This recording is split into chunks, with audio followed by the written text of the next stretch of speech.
ఎలా బ్రతుకుదురు? భక్తిహీనుల మధ్యన భక్తిగా బ్రతకలేమా? ఈ మాటలు బైబిల్లో దేవుడు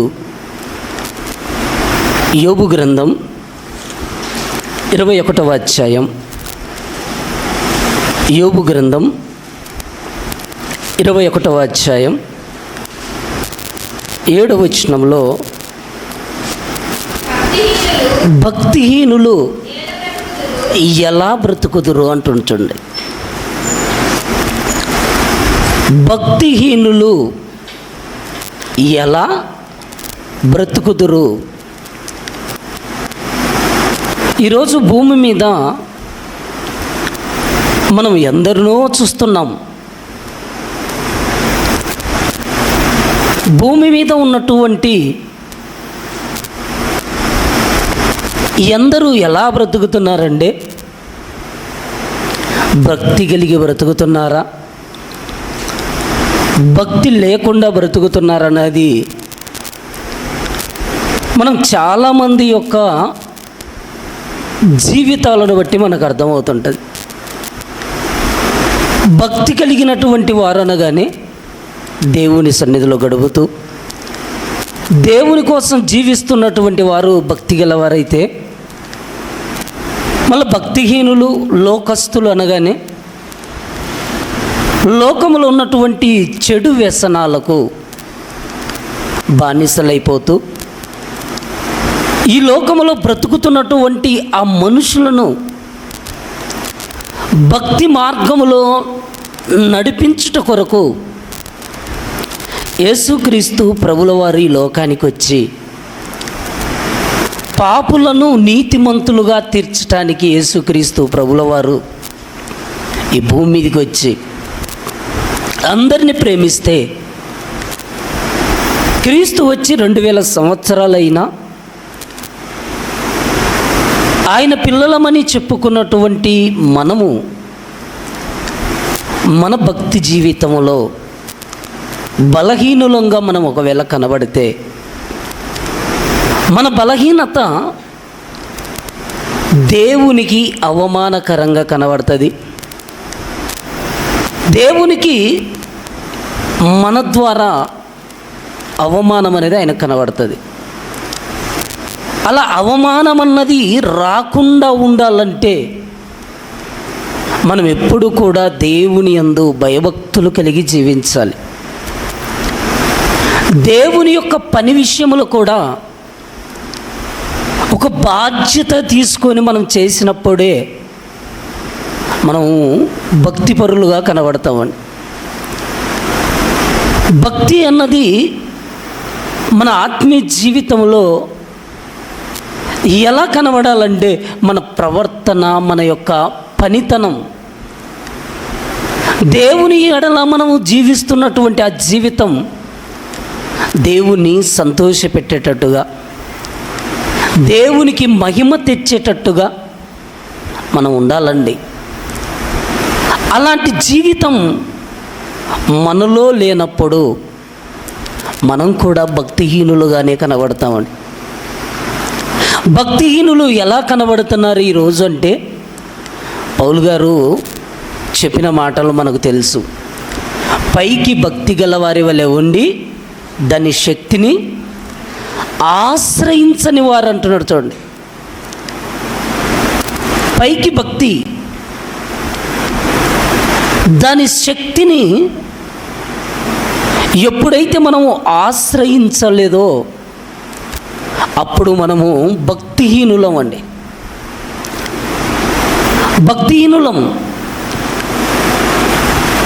భక్తిహీనులముగా మనము మారకుండా ఉండాలంటే దేవుణ్ణి ప్రేమించే వారంగా ఉండాలి, వాక్యానికి లోబడే వారంగా ఉండాలి, వాక్యం పట్ల శ్రద్ధ కలిగి ఉండాలి. దేవుని పని చేస్తున్నప్పుడు అది నా పిల్లలే ఎవరైనా సరే అండి, ఒక్కసారి చెప్పించుకో. లోకంలో ఒక సామెత ఉందండి, మనిషికి ఒక మాట గొడ్డుకొక దెబ్బ అంటారు. పదే పదే చెప్పించుకుంటున్నారు అనుకోండి, దాని అర్థం ఏంటో తెలుసా? తెలివి లేదని అర్థం అండి. దేవుని యొక్క పని విషయంలో శ్రద్ధ తీసుకొని, ఇదిగో టయానికండి దేవుని యొక్క సన్నిధిలో మనం 10 గంటలకంటే 10 గంటలకు అన్నీ సిద్ధపరచుకోవాలండి. అది దేవుని ప్రేమించటం. 10 గంటల కల్లా మనము దేవుని యొక్క మందిరంలో ఉండటం, అది దేవుణ్ణి ప్రేమించటం అండి. ఒకవేళ సమయాన్ని మనం నిర్లక్ష్యం చేస్తే, దేవుని పనిని మనం పాడు చేస్తే, మనం ఎంతో నాశనానికి వెళ్ళిపోతామండి. ఆ విషయాన్ని ఎన్నోసార్లు నేను చెప్పాను, ఇప్పుడు కూడా చెబుతున్నాను. దేవుని పని విషయంలో ఎంతో అప్పులున్నప్పటికీ కూడా ఇవన్నీ కూడా సిద్ధపరుస్తున్నానంటే, ఒకదానెమ్మట ఒకటి పాడు చేసుకుంటూ వస్తే దేవుని పని పాడైపోద్ది. జాగ్రత్త కలిగి ఉండాలండి.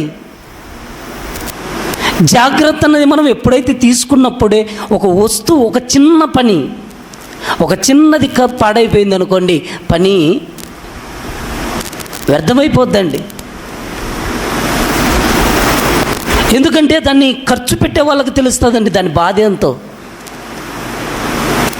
చాలా జాగ్రత్తగా తీసుకోవాలి. నిన్నటికి మొన్నటికి సెల్లులో రికార్డింగ్ చేస్తున్నామంటే పాడైపోయింది. అలా పాడు చేయటం అనేది, మనం వస్తువు విషయంలో ఎంతో జాగ్రత్తగా ఉండాలండి. ఆ జాగ్రత్త లేదంటే కారణం ఏంటో తెలుసా? దేవుడంటే భయం లేదు. దేవుని పని అనగానే శ్రద్ధ లేదు. శ్రద్ధ ఎప్పుడైతే మనం పెడతామో దేవుడి విషయంలో, అప్పుడేనండి మనము ఉన్నతంగా ముందుకెళ్ళిపోతామండి. ఎందుకంటే పదే పదే చెప్పించుకుంటున్నారు అనుకోండి, చెప్పే నాకే ఆశరికి వచ్చిన నా మైండ్ అంతా కూడా డైవర్ట్ అయిపోతుంటుందండి. ఎందుకంటే దేవుని సన్నిధిలోనికి వచ్చినప్పుడు మనం అలర్ట్గా ఉండాలి, శ్రద్ధగా ఉండాలండి. అశ్రద్ధగా ఎవరున్నా కూడా నాకు చాలా బాధ అనిపిస్తుంది, చాలా ఆవేదన అనిపిస్తుందండి. ఎందుకంటే శ్రద్ధ కలిగి మనం ఎప్పుడైతే దేవుని సన్నిధిలో ఉండాలి, దేవుడు అనగానే ప్రేమించేటువంటి విధానం మనలో ఉండాలండి. అది కొద్దిమంది ఉన్నా, మనం ఏదో కొద్దిమంది ఉన్నాం కదా భక్తిగా బ్రతకలేమనుకోవడానికి కాదండి. నోవహు కాలంలో ఎంతోమంది ఉన్నప్పటికీ, లోకంలో వాళ్ళు కలిసి జీవిస్తున్నప్పటికీ, కానీ రక్షింపబడింది ఎంతమంది అంటే కొద్దిమందేనండి. కొద్దిమంది రక్షింపబడ్డారు.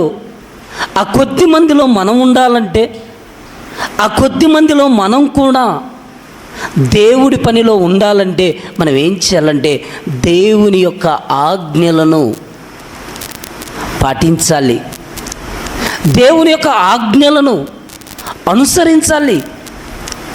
దేవుడి యొక్క సన్నిధిలో ఈరోజు ఎలా ఉండాలంటే, కొన్ని చోట్లకి వెళ్తున్నప్పుడు పిల్లలు ఎలా ఉంటారంటే, బైబిల్ వచనం అలా చెప్పగానే వెంటనే తిరిగి అందించగలుగుతున్నారండి. ఈరోజు నా పిల్లలు అని చెప్పుకున్నప్పటికీ, ఎన్నో చోట్లకి వెళ్ళి నాకు 4 కుమారులు 3 కుమారులు నా దగ్గర ఉన్నారని చెప్పుకున్నప్పటికీ, సరిగా ఒక్కరు కూడా దేవుని యొక్క వాక్యాన్ని అందించలేనటువంటి పరిస్థితి కనబడుతుందండి. చాలామంది ఏమనుకుంటారంటే, వాళ్ళ కొడుకులే సరిగా లేరు అనేటువంటి మాట నాకు వచ్చేస్తుందండి. అంతే, ఇంకా ఎదురుగా అనకపోయినప్పటికీ పక్కన మాట ఖచ్చితంగా వచ్చేస్తుందండి. దేవునిని మహిమ తెచ్చేటట్టుగా ఈరోజు ఉండాలంటే ఎవరో తెలుసా? నా పిల్లలే ఉండాలండి. బైబిలు అందించేవారుగా ఉండాలి, సంఘంలో పాటలు పాడేవారుగా ఉండాలి. అన్ని విషయాలలో ఎప్పుడైతే ఉన్నప్పుడే మనమండి సమాజానికి మంచి మెసేజ్ ఇవ్వగలమండి. మనం మన పిల్లలే ఎన్నోసార్లు చెప్పించుకుంటుంటాడు. అలా చెప్పించుకున్నప్పుడు అది భక్తి కాదండి, అది దేవుడంటే భయం లేదు. దేవుని మాట అశ్రద్ధ పెడుతున్నాడు. ఒక మాటలో చెప్పాలంటే దేవుడికి అసలు లోబడటమే లేదని అర్థం అండి. ఒక్కసారి చెప్పగానే అరే మా నాన్న ఎందుకు ఈ మాట చెప్తున్నాడు, దీని విషయంలో నేను జాగ్రత్త తీసుకోవాలి, దీని విషయంలో నేను మంచిగా ఉండాలి అనేటువంటి ఆలోచన రానప్పుడు అతనిలో భక్తి లేదని అర్థం అండి. ఎప్పుడైతే మనము దేవుణ్ణి ప్రేమిస్తున్నామంటే, అబ్రహాము అన్నాడండి, అబ్రహాము దేవుణ్ణి నమ్మాడు. దేవుడు అబ్రహాముకు ఒక మాట చెప్పగానే ఆ మాట విషయంలో జాగ్రత్త తీసుకున్నాడండి. అబ్రహాము జాగ్రత్త తీసుకున్నాడు. నా దేవుడు చెప్పినటువంటి ఆ స్థలానికి నేను వెళ్ళాలి, ఆ స్థలానికి నేను వెళ్ళి నా దేవుణ్ణి మహిమపరచాలని దేవుడు చెప్పినటువంటి మాటకు తండ్రిని విడిచిపెట్టాడు, ఊరుని విడిచిపెట్టాడు, కలిగి ఉన్నటువంటి ఆస్తిని విడిచిపెట్టాడు, వెళ్ళాడండి. దేవుడు చెప్పినటువంటి వెళ్ళమన్నటువంటి ఆ స్థలానికి అబ్రహాము వెళ్ళాడు. అంటే దేవుని మాట నమ్మాడండి. ఒక మాటలు చెప్పాలంటే అబ్రహాము దేవుని మాట నమ్మాడు, దేవుణ్ణి నమ్మాడు. అది అతనికి నీతిగా ఎంచబడిందంటండి. చూడండి రోమీలకు రాసిన పత్రిక 4వ అధ్యాయం 3వ వచనం. లేఖనమేమి చెప్పుచున్నది? అబ్రహాము దేవుని నమ్మెను, అది అతనికి నీతిగా ఎంచబడిందట. చూడండి, అబ్రహాము దేవుని నమ్మాడు. ఈరోజు దేవుని నమ్ముకున్నామని చెప్పుకున్నటువంటి మన పరిస్థితి ఏంటో ఒకసారి ఆలోచించు. దేవుని నమ్మాము, దేవుని కోసం బ్రతుకుతున్నాము అని చెప్పుకుంటున్నటువంటి మనము నిజంగా దేవుడంటే భయపడుతున్నామా? నిజంగా మన జీవితంలో భయం అనేది లేదండి. సంఘములో ఎలా ఉండాలి, దేవుని పిల్లల ఎదుట ఎలా ఉండాలి, ఎవరి దగ్గర ఏం మాట్లాడాలి, ఎక్కడ ఎలా ఉండాలన్నటువంటి కనీస జ్ఞానం లేదంటే మీరు అర్థం చేసుకోండి. ఎప్పుడైనా కూడా మనం మాట్లాడుతున్న మాట ఏంటి, మనం ఉంటున్నటువంటి స్థలం ఏంటి, మనం ఎక్కడికో సువార్త పని నిమిత్తం వెళ్ళినప్పుడు మనం వెళ్ళినటువంటి ఆ కారణం ఏంటి, అది గుర్తించాలండి. మనం దేవుని పని విషయం వెళ్ళాము, ఇదిగో దేవుని పనికి ఏది తక్కువ లేకూడదు, అన్ని టయానికి సిద్ధపరచుకొని మనం ఉండాలండి. అప్పుడేనండి దేవుడికి మహిమ. అలా కాకుండా పదే పదే మనం చెప్పించుకుంటున్నాం అనుకోండి, మనం చెప్పించుకునేటువంటి స్థితిలో ఉంటే మనం ఎప్పుడు కూడా జ్ఞానం రాదండి. ఒక మాట అంటే మనకు బాధ అనిపిస్తుందండి, కానీ ఆ మాట అనిపించుకోకుండా బ్రతకటమే గొప్పతనం అండి. ఒకరొక మాట మనల్ని అంటున్నారంటే మనకు బాధ అనిపిస్తుంది, కానీ ఆ మాట కూడా నేను ఎందుకు అనిపించుకోవాలి అన్నప్పుడే బతుకు మనకు అర్థమవుతుందండి. నేను ఇంతవరకు అండి నేను చెప్తున్నాను, మా నాన్న నాకు ఏది కూడా ఇవ్వలేదండి. మా నాన్న నాకు ఏమి ఇవ్వలేదు. ఈరోజు మా నాన్న మీద ఆధారపడకుండా ఈ స్థాయిలో నేను నిలబడ్డానంటే నా కష్టార్జితం ఉంది. నేను ఒకరి మీద ఆధారపడలేదు. మా నాన్న నాకు ఏది ఇచ్చింది లేదు. నేను దేవుని సేవ చేయాలి, దేవుని పని చేయాలి. ఇప్పటికీ ఎంతో భారం అండి, మామూలు భారం కాదు.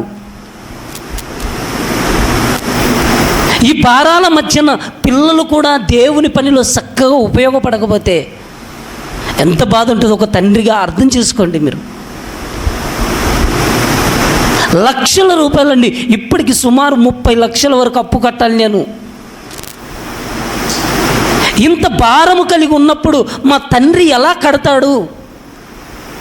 ఒక వస్తువు విలువేంటి అని తెలుసుకోలేకపోతే ఇంకేం చెప్పాలి, ఎలా చెప్పాలి చెప్పండి? తినడానికి తిండి ఎలా వస్తుంది చెప్పండి ఇంట్లోకి? మన కుటుంబం ఎలా గడుస్తుందో ఒకసారి ఆలోచించాలి. ఒక బాధ్యత అనేది ప్రతి మనిషి తీసుకోవాలండి. అది కుటుంబంగా పిల్లలు తీసుకోవాలి. నేను ఇంత చేశాను, ఇంతవరకు తెచ్చాను. ఎన్నో అప్పులు ఉన్నప్పటికీ కూడా దేవుని పనికి నేను ఏదైనా తక్కువ చేయగలుగుతానంటే ఏం చేయట్లేదండి.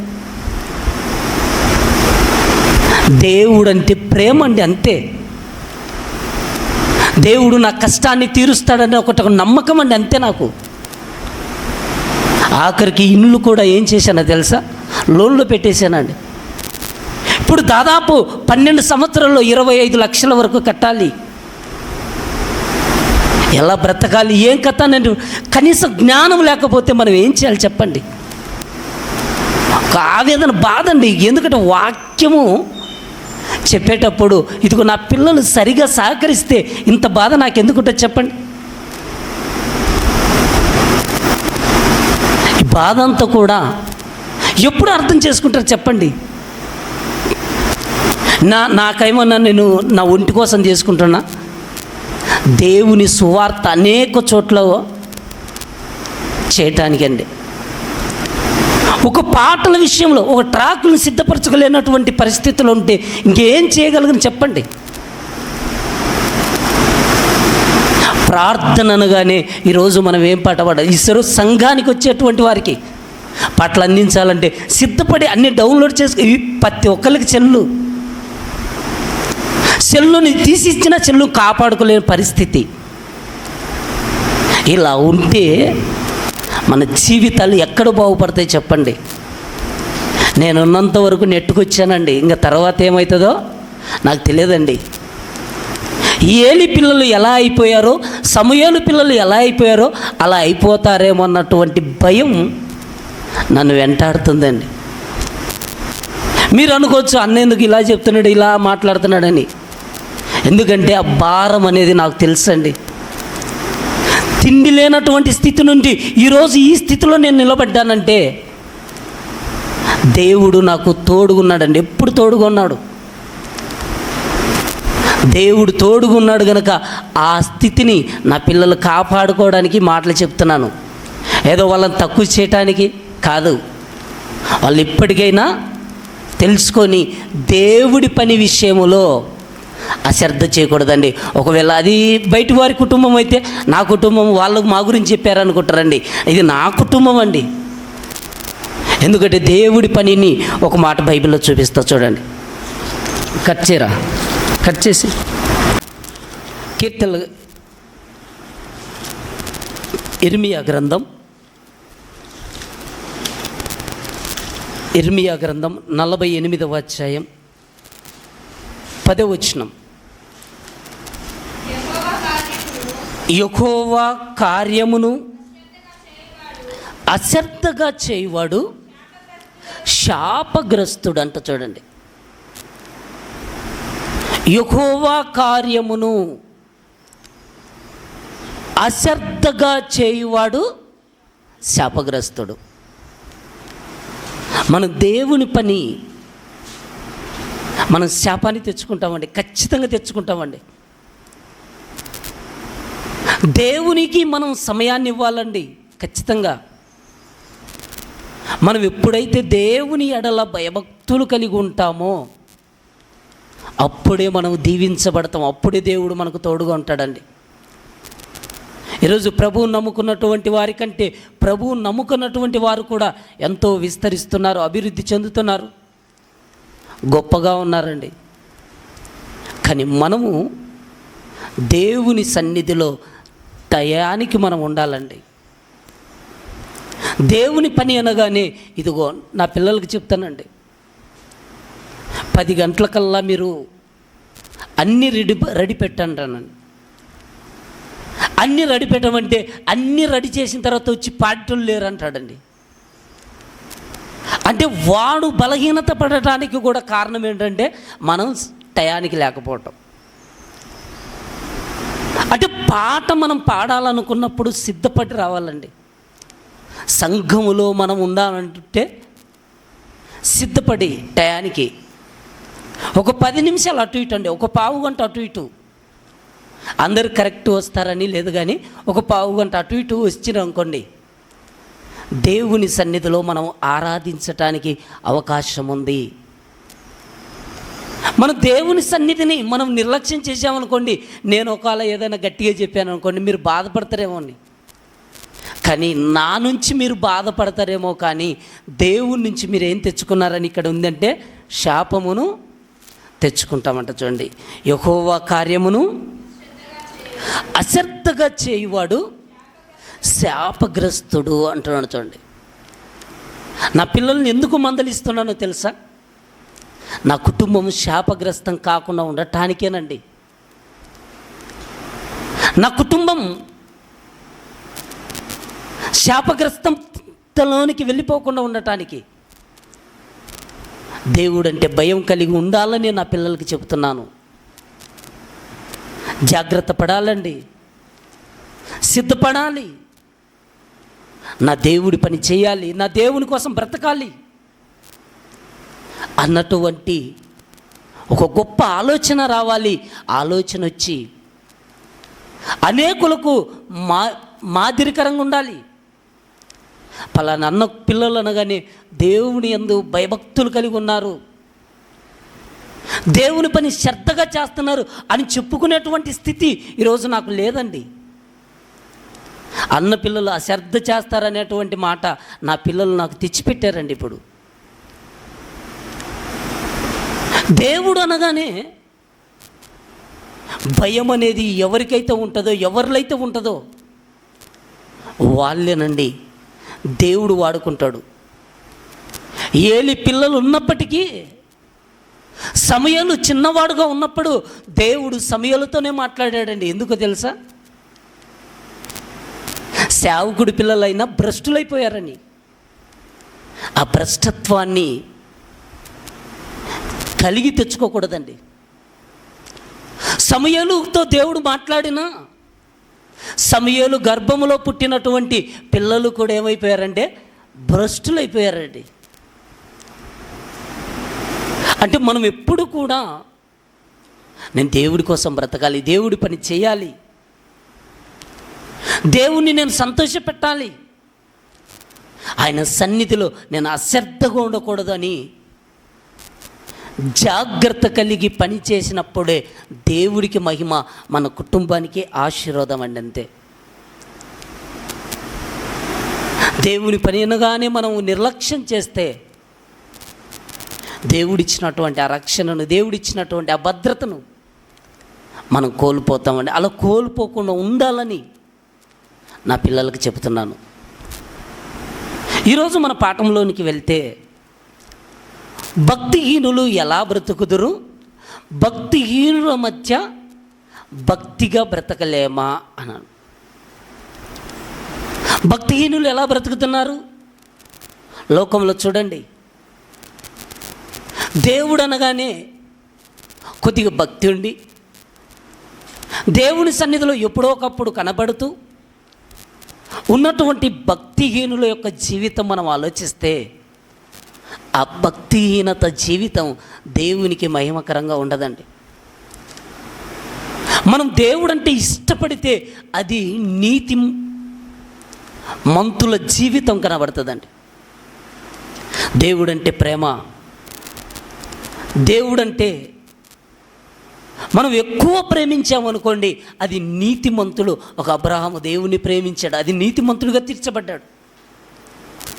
భక్తిహీనులు అనగానే దేవుడంటే భయం లేకుండా, దేవుని మాట లెక్క చేయకుండా, దేవుడు చెప్పినటువంటి ఆ మాటలను మనం ఎప్పుడైతే నిర్లక్ష్యం పెడతామో అదే భక్తిహీనత. లోకంలో ఉన్నటువంటి వారు దేవుడి గురించి ఎన్నో మాటలు మాట్లాడతారండి. వాళ్ళను దేవుడు దుష్టులు అన్నాడండి. దుష్టులు దేవుడు లేడని తమ హృదయంలో అనుకుంటారంటండి. దుష్టులు అంటే బుద్ధిహీనులు, దేవుడు లేడని తమ హృదయంలో అనుకుంటారు, వాళ్ళు బుద్ధిహీనులు. మరి భక్తిహీనులు, భక్తి కలిగి ఉన్నామని చెప్పుకుంటూ, దేవుని పిల్లలమని చెప్పుకుంటూ మనము దేవునిలో సరిగా లేకపోయేటువంటి వారిని ఏమంటారంటే భక్తిహీనులు. ఆ భక్తిహీనులు ఎలా బ్రతుకుతారు అంటున్నాడు చూడండి, యోబు గ్రంథం 21వ అధ్యాయం 7వ వచనం. భక్తిహీనులు ఎలా బ్రతుకుతారు అంటున్నాడు చూడండి. భక్తిహీనులు ఎలా బ్రతుకుతారు? దేవుడంటే భయం లేనటువంటి వారు ఎలా బ్రతుకుతున్నారు లోకంలో ఒక్కొక్కరిని చూస్తే మనకు అర్థమవుతుందండి. తిరిగేవారు తిరుగుతుంటారు, తినేవారు తింటుంటారు, తాగేవారు తాగుతుంటారు. దేవుని యొక్క సన్నిధిని నిర్లక్ష్యం చేస్తూ దేవుని యొక్క వాక్యాన్ని పక్కన పెట్టేసి, దేవుని యొక్క వాక్యాన్ని చదవకుండా, దేవునికి ప్రార్థించకుండా, ఆయన కట్టలను వెదకనటువంటి స్థితిలో ఈరోజు ఎందరో ఉంటున్నారండి. వాళ్ళే భక్తిహీనులండి. భక్తిహీనంగా మనం ఈరోజు ఉండకుండా ఉండటానికి దేవుడు ఈరోజు మనతో మాట్లాడేటువంటి ప్రతి మాట కూడా చాలా జాగ్రత్తగా వినాలని ప్రభు పేట మనవి చేస్తున్నాం. ఎందుకంటే భక్తిహీనులు, మనం ఈరోజు ఉంటున్నటువంటి సమాజం అనగానే భక్తి కలిగిన వారు కాదండి, భక్తిహీనులే అని చెప్పుకోవచ్చు. మనకంటే ముందుగా బ్రతికినటువంటి నీతిమంతులు, వారు బ్రతికినటువంటి ఆ టైంలో పట్టణాలే పాడైపోయినటువంటి పరిస్థితి అండి. నోవాహు ఉన్నాడండి. నోవాహు కాలములో దేవుడు జలప్రలయాన్ని రప్పించటానికి కారణం ఏంటంటే, అప్పుడు బ్రతుకుతున్నటువంటి మనుషులు భూమి మీద చెడుతనము విస్తరించి, దేవుడంటే లెక్క లేకుండా బ్రతుకుతున్నటువంటి ఆ మనుషుల మధ్యలోనికి ఎవరిని పంపాడు దేవుడంటే? నోవాహును పంపించాడు. దేవుడు నోవాహును పంపించి వారికి బోధ చేస్తున్నాడు, అంటే ఉపదేశము, సువార్త ప్రకటించడానికి. నోవాహు వచ్చి, ఇదిగో జలప్రలయము 40 దినాలకు రాబోతుంది, ప్రచండమైనటువంటి వర్షం రాబోతుంది, దేవుని యొక్క ఉగ్రతను మీరు తప్పించుకోవటానికి దేవుడు నన్ను పంపాడు అని నోవాహు వచ్చి వారి మధ్యలో ప్రకటించిన మారిన వాళ్ళు ఎంతమంది అంటే, ఓడలోనికి ప్రవేశించింది 8 మంది మాత్రమే. ఇక మిగతా వాళ్ళు ఏమయ్యారంటే నీటిలో కొట్టుకొని పోయారు, సమాధి అంటే నీటిలో కొట్టుకొని పోయి చచ్చిపోయారండి. ఎందుకు చచ్చిపోయారు? దేవుడి మాట వినకపోవటం. దేవుడు నోవాహును అక్కడికి పంపించినప్పుడు ఆ సమాజంలో ఉన్నటువంటి వారు భక్తి కలిగిన వారంటే భక్తి లేని వారండి. మీరు మారండి, దేవుని దగ్గరికి రండి, దేవుని కోసం ఉన్నతంగా జీవించండి అని నోవాహు ప్రకటించినా ఆ మాటను పట్టించుకోలేదండి. ఆ మాటను పట్టించుకోలేదు. అయితే నోవాహుతో దేవుడు ఒక మాట, నోవాహు గురించినటువంటి ఒక మాట కనబడుతుంది చూడండి. ఆదికాండం 6వ అధ్యాయం, ఆదికాండం 6వ అధ్యాయం 9వ వచనం. నోవాహు వంశావళి ఇదే. నోవాహు నీతిపరుడు అంట చూడండి. ఇక్కడ రాయబడినటువంటి మాట మీరు ఆలోచిస్తే, నోవాహు నీతిపరుడు. నోవాహు గురించి మనం ఏం చెప్పుకోవచ్చు అంటే ఇక్కడ నీతిపరుడు. తన వంశావళిని జ్ఞాపకం చేస్తున్నటువంటి దేవుడు నోవాహు అంట నీతిపరుడు అంటండి. మరి నీతిపరుడు ఎక్కడ బ్రతుకుతున్నాడంటే సమాజం మధ్యన బ్రతుకుతున్నాడు. సమాజం అంతా కూడా ఎలా ఉందంటే పెళ్లి చేసుకోవటం, పెళ్ళికి ఇవ్వటం, ఇల్లు కట్టుకోవటం, పొలాలు వేసుకోవటం, తాగటం, తినటం, ఆడటం, గెంతులేయటం ఇచ్చేస్తుందండి. అందరూ అలా బ్రతుకుతున్నప్పుడు నోవాహు మాత్రం నీతిపరుడుగా ఉన్నాడు, భక్తిపరుడుగా ఉన్నాడు. అలా భక్తిపరుడుగా ఉన్నటువంటి నోవాహును వారి మధ్యలోనికి పంపించి, ఇదిగో రాబోతున్నటువంటి మీరు ఆ సమయమును, ఆ యొక్క దేవుని యొక్క ఉగ్రతను మీరు తప్పించుకోవటానికి, రాబోతున్నటువంటి ఆ వర్షము నుంచి మీరు బయటపడటానికి ఇప్పటికైనా దేవుణ్ణి తెలుసుకోండి, భక్తిగా బ్రతకండి అని ఒక మాటలు చెప్పాలంటే భక్తిగా బ్రతకండి అని చెప్పటానికి దేవుడు నోవాహును వారి మధ్యలోనికి పంపించాడు. కానీ ఇది నోవాహు ప్రకటించాడు. నోవాహును ఏం చేశారంటే ఎలని చేశారు, ఎగతాళి చేశారు. నువ్వు ఓడను కడుతున్నావు, వర్షం వస్తుంది అంటున్నావు, ఓడ తేలుతుందా? ఎక్కడో సముద్రం దగ్గర కట్టాలి కానీ ఊర్లో కడుతున్నావు ఏంటని నోవాహును ఎగతాళి చేసి హేళన చేసినప్పటికీ నోవాహు మాత్రం దేవుని యందు భయభక్తులు కలిగి నీతిపరుడుగా కొనసాగాడండి. నోవాహుకి ఇచ్చినటువంటి భార్య, 3 కుమారులు, 3 కోడళ్ళు, మొత్తం ఎంతమంది? 8 మంది అండి.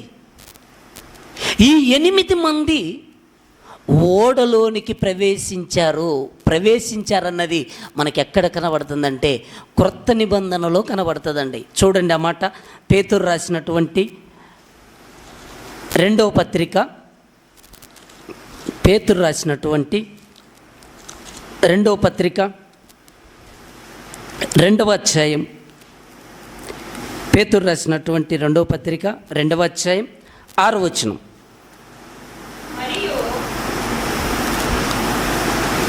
మరియు ఆయన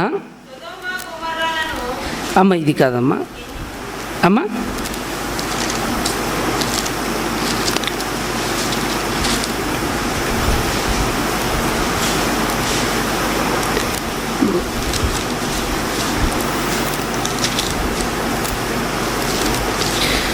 పేతురు రాసినటువంటి మొదటి పత్రిక 3వ అధ్యాయం, పేతురు రాసినటువంటి మొదటి పత్రిక 3వ అధ్యాయం 19వ వచనం. పేతురు రాసినటువంటి మొదటి పత్రిక 3వ అధ్యాయం 19వ వచనం. దేవుని దీర్ఘశాంతము ఇంకా కనిపెట్టుచుండినప్పుడు పూర్వము నోవాహు దినములలో ఓడ సిద్ధపరచబడుచుండగా అవిధేయులైన వారి యొద్దకు, అనగా చెరలో ఉన్న ఆత్మల యొద్దకు ఆయన ఆత్మరూపిగానే వెళ్ళి వారికి ప్రకటించెను. ఆ ఓడలో కొందరు, అనగా 8 మంది నీటి ద్వారా రక్షణ పొందారంట. చూడండి, 8 మంది అంటండి. నోవాహు కాలములో రక్షింపబడిన వారు ఎంతమంది అంటండి? 8 మంది అంటండి. ఎంతోమంది ఉన్నారు, ఎందరో ఉన్నారు, కానీ అందరూ ఏమైపోయారంటే కొట్టుకెళ్ళిపోయారు. కానీ రక్షింపబడింది 8 మందే. మరి ఈరోజు లోకంలో మనం ఆలోచిస్తే, అప్పుడు నోవాహు భార్య సమాజంలో ఉన్నటువంటి మనుషుల దగ్గరికి వెళ్ళలేదంటారండి? వెళ్ళిండొచ్చు. కానీ వాళ్ళతో ఉన్నప్పటికీ, వాళ్ళ మధ్యన నడుచుకున్నప్పటికీ భక్తిగానే ఉన్నదండి. ఎందుకంటే ఈరోజు మనము బ్రతుకుతున్నటువంటి మన జీవన విధాన శైలిని మనం ఆలోచిస్తే, ఒక్కొక్కరు బయటికి వెళ్ళిపోయి ముసలమ్మ ముచ్చట్లు పెట్టేసుకొని, ఎవరో ఏదో చెప్పింది నిజమనేసుకొని ఈరోజు నమ్మి ఆ చెప్పుడు మాటలకు చెడిపోయినటువంటి వారు ఎందరో ఉండొచ్చండి. కానీ నోవాహు భార్య ఆ చెడిన సమాజం మధ్యలో ఉన్నప్పటికీ ఇదిగో దేవుడంటే భయం ఉన్నదండి. దేవుడంటే భక్తి, దేవుడి కోసం బ్రతకాలన్నటువంటి ఒక నిరీక్షణతో ఉన్నటువంటి ఆ కుటుంబం 8 మాత్రమే ఓడలోనికి వెళ్ళి రక్షింపబడ్డారు. మిగతా వాళ్ళంతా కూడా చచ్చిపోయారండి. ఈరోజు మనం బ్రతుకున్నామంటే మనం భక్తిహీనుల మధ్యన ఉండొచ్చు. ఇప్పుడు ఈరోజు మనం భక్తిహీనుల మధ్యనే బ్రతకొచ్చు. కానీ నోవాహును జ్ఞాపకం చేసుకోండి. ఆ నోవాహు ఎలా బ్రతికాడో అలా బ్రతకటానికి మనం సిద్ధపడాలండి. నోవాహు నీతిపరుడు. దేవుడు అంటాడు, నోవాహు ఈ తరములో నీవొక్కడివే నీతిమంతుడు అంటున్నాడు. చూడండి, నువ్వొక్కడివే నీతిమంతుడివి అంటే నోవాహు కాలంలో నీతిమంతుడు ఒక్కడే కనబడుతున్నాడు. ఈరోజు ఎంతోమంది ఉండొచ్చండి. ఈరోజు క్రీస్తు ప్రభుల వారు వచ్చిన తర్వాత ఎంతోమంది ప్రభువును నమ్ముకొని బ్రతకొచ్చు. కానీ నీతిమంతులుగా ఎందరు ఉంటున్నామంటే భక్తిహీనులుగానే ఎక్కువ మంది ఉండిపోతున్నాం. మనం భక్తిహీనతలోనికి వెళ్ళిపోకుండా ఉండటానికి మన కళ్ళ ముందు జరుగుతున్న దానిని మనం చూస్తున్నప్పుడు మనం బాధపడతాం, మనం నొచ్చుకుంటాం. ఇందాక చదువుకున్నటువంటి మాట అండి, పేతురు రాసినటువంటి 2వ పత్రిక 2వ అధ్యాయం 6వ వచనాన్ని ఒకసారి చూడండి.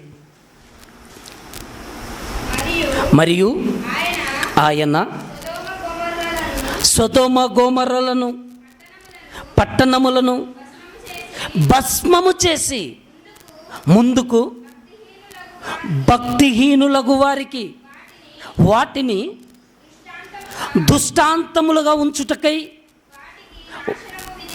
వాటికి నాశనము విధించి దుర్మార్గుల కామ వికారయుక్తమైన నడవడి చేత బహు బాధపడిన నీతిమంతుడగు లోతును తప్పించెను.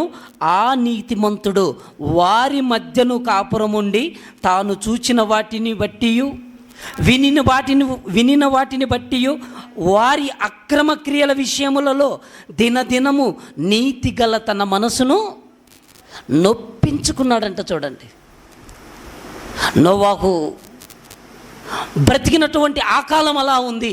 ఇప్పుడు లోతండి, లోతున్నటువంటి ఈ కాలంలో కూడా ఎలాంటి వారంటే చెడిన సమాజం అండి.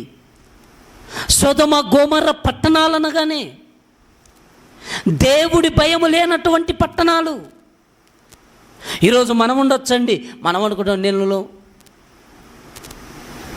చెడిన సమాజం మధ్యన ఉండాలని మనం అనుకోవచ్చేమో.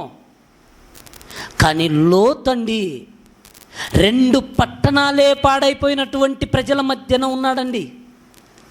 సొదొమ గొమొర్ర పట్టణాలు 2 పాడైపోయాయి. మనం అనుకోవచ్చండి, నేను భక్తిగా లేకపోవడానికి కారణం అండి నేను ఉంటున్నటువంటి సమాజం అండి, నేను ఉంటున్నటువంటి మనుషులండి మనం అనుకుంటాం. 2 పట్టణాలే పాడైపోయినటువంటి ఆ పరిస్థితుల మధ్యలో లోతు బ్రతుకుతున్నప్పుడు లోతు దగ్గరికి దేవదూతలు వచ్చాయి. ఆ దేవదూతలను మాకు కావాలని ఎవరు వచ్చారంటే చిన్న పిల్లలండి, బారులు, వృద్ధులు, ప్రజలందరూ వచ్చేసారు. ఇదిగో మాకు దేవదూతలు కావాలి. అంత చెడిపోయినటువంటి సమాజం అండి అది. ఆ చెడిపోయినటువంటి సమాజము మధ్యలో ఎవరు బ్రతికారంటే లోతు బ్రతికాడండి. నీతి కలిగినటువంటి తన మనస్సును నొప్పించుకుంటూ అసలు పాపము లేకుండా బ్రతికాడండి. అంత గొప్పగా ఉన్నాడండి. ఈరోజు మనం కూడా భక్తిహీనుల మధ్యన భక్తిగా బ్రతకటానికి దేవుడు మనకు అవకాశం, ఈ పాఠాన్ని రాపించాడండి, ఈ మాటలు రాయించాడండి దేవుడు. ఎందుకంటే మనం కూడా భక్తిగా బ్రతకడానికి మన చుట్టూ ఉన్నటువంటి వారు, మనం ఉన్నటువంటి సమాజం ఒకవేళ దేవుడికి వ్యతిరేకం ఉన్నప్పటికీ కూడా ఇదిగో మనమైతే దేవుడి కోసం బ్రతకటానికి సిద్ధపడాలి. ఎందుకంటే లోతు ఉన్నటువంటి ఆ ప్రాంతం చెడిన సమాజములో అక్కడనే వెళ్ళిపోలేదండి. లోతు అక్కడి నుంచేమీ వెళ్ళిపోలేదు. ఎక్కడికి వెళ్ళిపోయినా ఈ సమాజం అంతా కూడా, ఈ ప్రపంచమే చెడిన సమాజం. ఎక్కడికి వెళ్ళినా కూడా నెమ్మది లేదు. ఎక్కడికి వెళ్ళినా ఏది కనబడటం లేదు. దేవుని యందు భయభక్తులు. ఇలాంటి సమాజములో చుట్టూ ఎవరుంటారంటే దుష్టులు అంటారు, భక్తిహీనులు. భక్తిహీనులు చుట్టుముట్టినా మనం ఎలా ఉండాలో తెలుసా? భక్తిగా ఉండాలండి. హబక్కూకు గ్రంథం చూడండి, ఒక మాట బైబిల్లో. హబక్కూకు గ్రంథం 1వ అధ్యాయం 4వ వచనం. హబక్కూకు గ్రంథం 1వ అధ్యాయం 4వ వచనం. అందువలన ధర్మశాస్త్రము నిరర్థకమాయను, న్యాయము ఎన్నడును జరగకుండా మానిపోయెను. భక్తిహీనులు వచ్చి నీతిమంతులను చుట్టుకుందరంట. చూడండి, ఎవరొచ్చి? భక్తిహీనులు వచ్చి.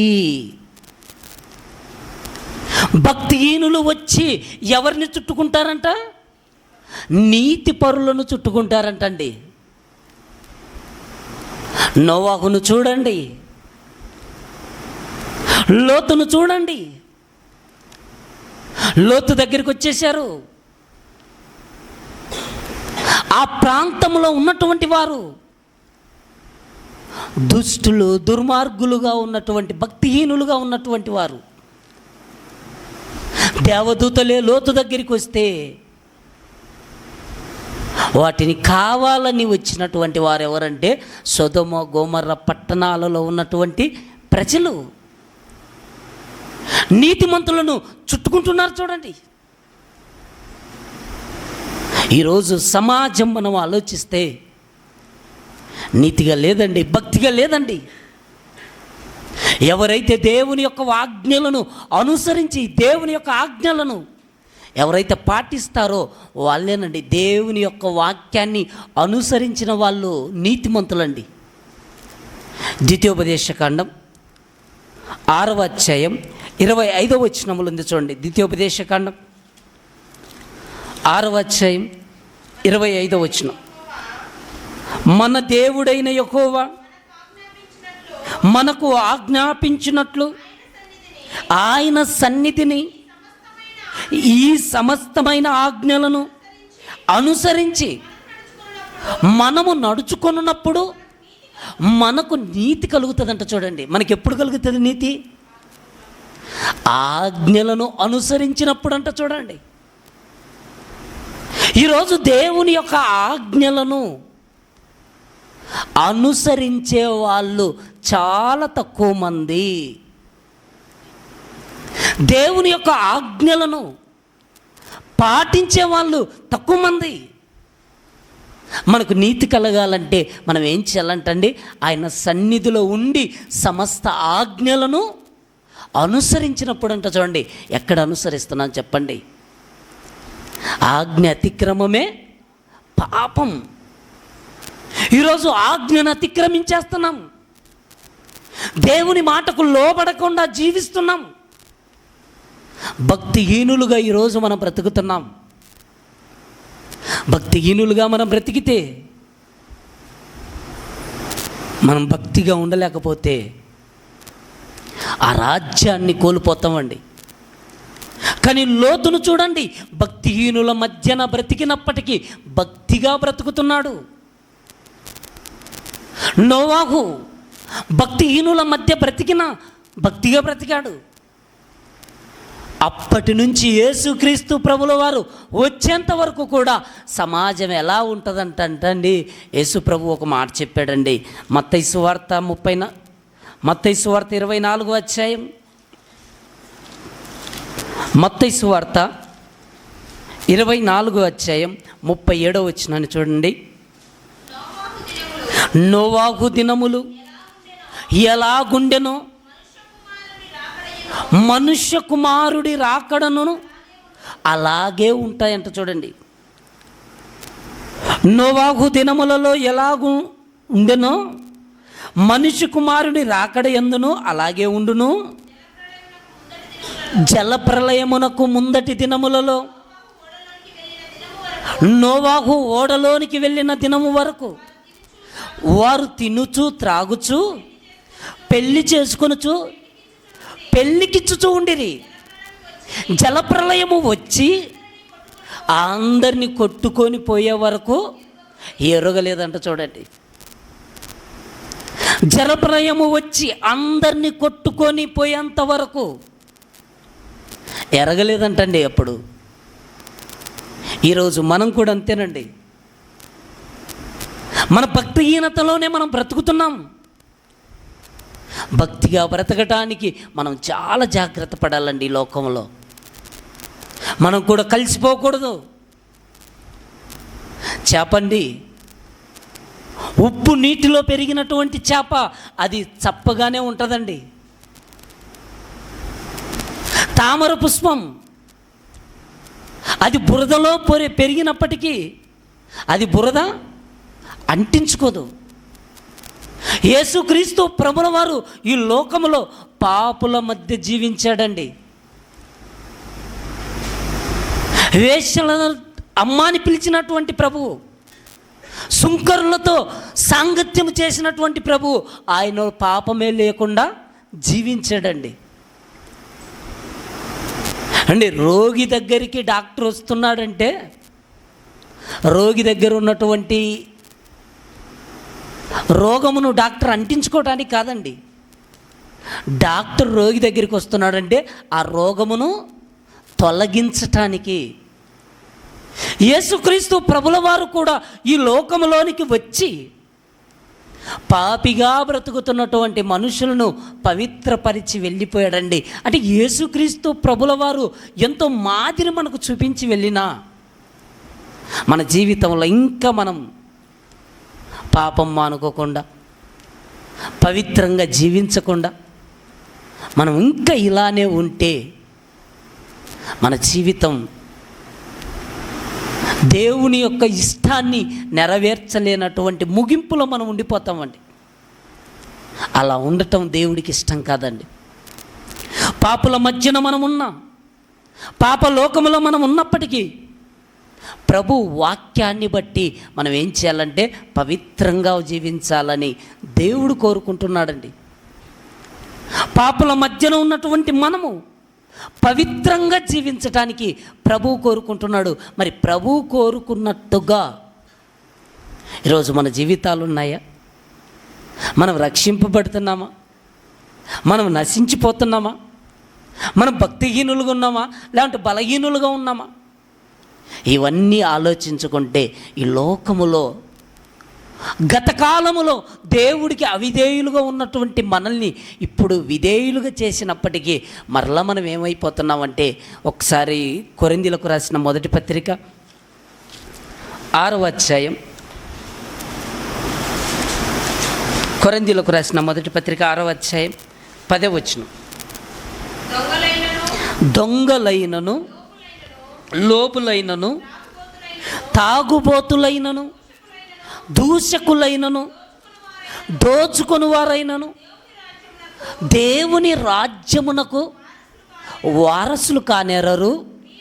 మీలో కొందరు అట్టివారై ఉంటిరి గాని ప్రభువైన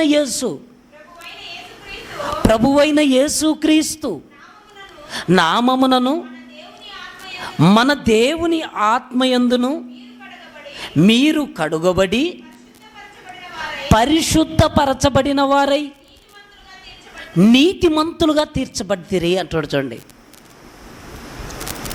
అంటే గతములో ఎలా ఉన్నారంటే దొంగలుగా, దోచుకునివారుగా, లోబులుగా, తాగుబోతులుగా ఇలా ఉన్నటువంటి వారిని దేవుళ్ళలోనికి వచ్చిన తర్వాత నేను మారానని చెప్పుకుంటారండి. లోకములో నుంచి వేరైన తర్వాత మరలా దేవుళ్ళలోనికి వచ్చిన తర్వాత మరలా అదే స్థితి కొనసాగిస్తే మనకి ఎక్కడుంటుంది చెప్పండి రక్షణ? మనం లోకంలో ఉన్నట్టుగానే మరలా మనం బ్రతికితే దానినే దేవుడు మనకు తెలియచేస్తున్నాడు, భక్తిహీనులు అంటున్నాడండి. దేవుని యందు భయభక్తులు కలిగి చక్కగా బ్రతకవలసినటువంటి మనము మరలా లోకం వైపుకు వెళ్ళిపోతూ లోకానుసారులతో మనం జీవిస్తూ వాళ్ళతో కలిసిపోతూ మనం జీవిస్తే మనం ఎక్కడ నీతిమంతులని చెప్పండి? మనం చేయవలసింది దేవుడు అంటున్నాడు, ఆయన ఆజ్ఞలను మనం అనుసరించినప్పుడు, దేవుని సన్నిధిలో మనం ఉండి ఆయన ఆజ్ఞలను అనుసరించినప్పుడు అప్పుడే మనకు నీతి కలుగుతుందంటండి. మరి నీతి కలిగేటట్టుగా ఈరోజు మనం బ్రతుకుతున్నామా?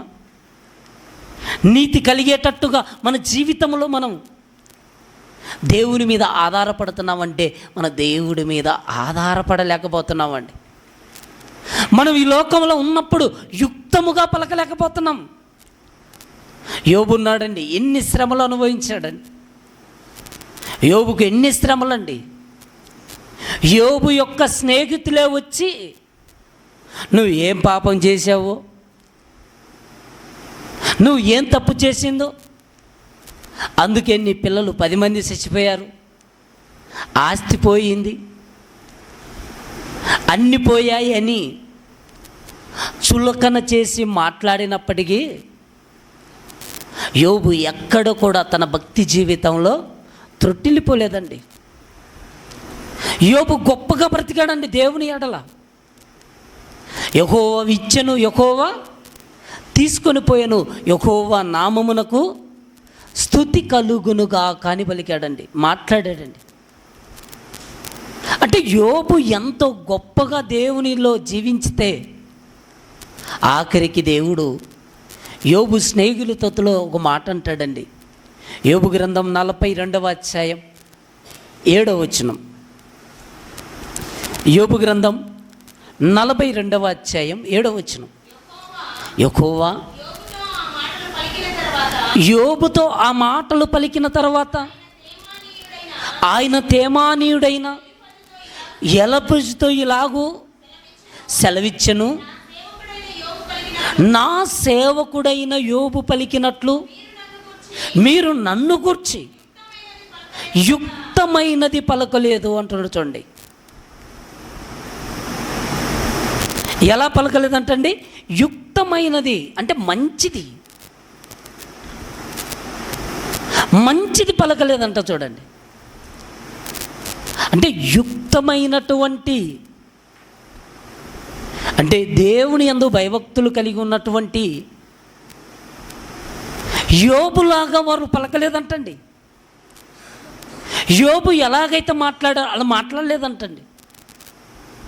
అందుకే దేవుడు మరలా యోబు యొక్క స్నేహితులను యోబు దగ్గరికే రప్పించాడండి. యోబు ప్రార్థన చేస్తేనే మేము వింటానన్నటువంటి స్థితి, అంత భక్తిగా యోబు దేవుని ఎడల బ్రతికాడండి. ఈరోజు మనం కూడా మన ఆత్మీయ జీవితంలో చాలా జాగ్రత్తగా ఆయన ఎడల భయభక్తులు కలిగి మనం జీవించాలండి. దేవుడు అంటే భయం కలిగి జీవించాలి.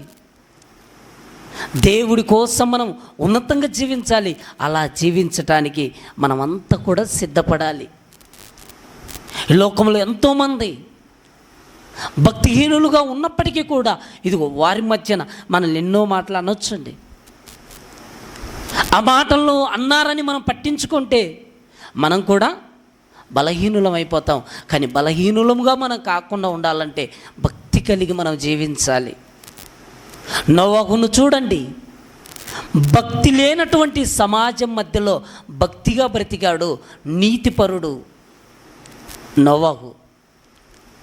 లోతును చూడండి, దేవుడి భయము లేనటువంటి ప్రజల మధ్య కాపురం ఉండి వాళ్ళు చేసేటువంటి ప్రతి కార్యాలు చూస్తూ కూడా నీతి కలిగిన తన మనసును నొప్పించుకుంటూ దేవుని ఎడల భక్తిగా బ్రతికాడు. ఈరోజు మనమండి, వాళ్ళే బ్రతికినప్పుడు ఈరోజు అప్పుడే ఎక్కువ మంది అండి, ఇప్పుడు తక్కువ మంది. అప్పుడు భక్తిహీనులు ఎక్కువ, ఇప్పుడు భక్తిహీనులు తక్కువ. మరి మనమే బ్రతకలేకపోతే మన ఆత్మీయ జీవితాన్ని మనం పాడు చేసుకున్న వరం అయిపోతాం. కనుక జాగ్రత్త పడి ఈ లోకంలో బ్రతుకుతున్నటువంటి మనం దేవుని ఎడల భయభక్తులు కలిగి జీవించటానికి మనం అందరం కూడా సిద్ధపడదాం. దేవుడి మాటలు దీవించునుగాక. ఆరాధనలో ప్రవేశిస్తాం.